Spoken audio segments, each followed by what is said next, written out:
Welcome to the Shaw family home. The Shaw family first arrived in southern Mississippi in the 1880s, when Mr. William Shaw immigrated from South Carolina to the Piney Woods.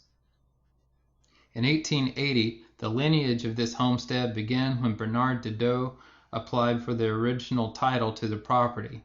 The land was issued to Mr. Dedeaux under the Federal Homestead Act of 1862, which allowed individuals to claim up to 160 acres of federal land as long as they lived on the land for 5 years and made improvements to the property, usually the construction of a house.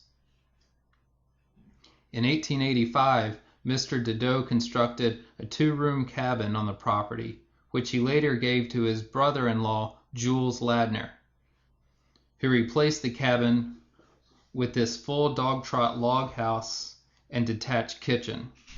In 1902, the house was deeded to Melvina and Gilbert Shaw, who expanded the original dog trot house and enclosed the back porch to create 2 bedrooms with shed roofs. Gilbert and Melvina had 7 children who grew up on the homestead. The youngest, Hugo, married his wife Mary in 1942. When Mary moved to the Shaw family cabin near Barth in 1945, she joined a rural society very different from her early life in urban New Orleans. The Shaw family home had no electricity, plumbing, or running water. The only cash the family earned was through their yearly wool shearing. The rest of the year, they subsisted mostly on what they could raise themselves.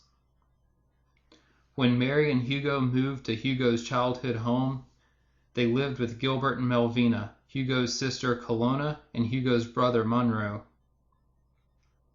The cramped quarters weren't much of a problem because so much of daily homestead life took place outside of the house, working on the grounds and fields. Melvina Shaw, the family matriarch, lived in the house until 1969, when she evacuated for Hurricane Camille and went to live with her daughter Colonna. Today, Mary Shaw and her children Arthur and Sheila still live nearby in Pearl River and Stone counties. Other family relatives, including additional Ladners and Shaws, also live in the area, and neighbors continue to raise heritage livestock and carry on the traditions of the early settlers of the Piney Woods.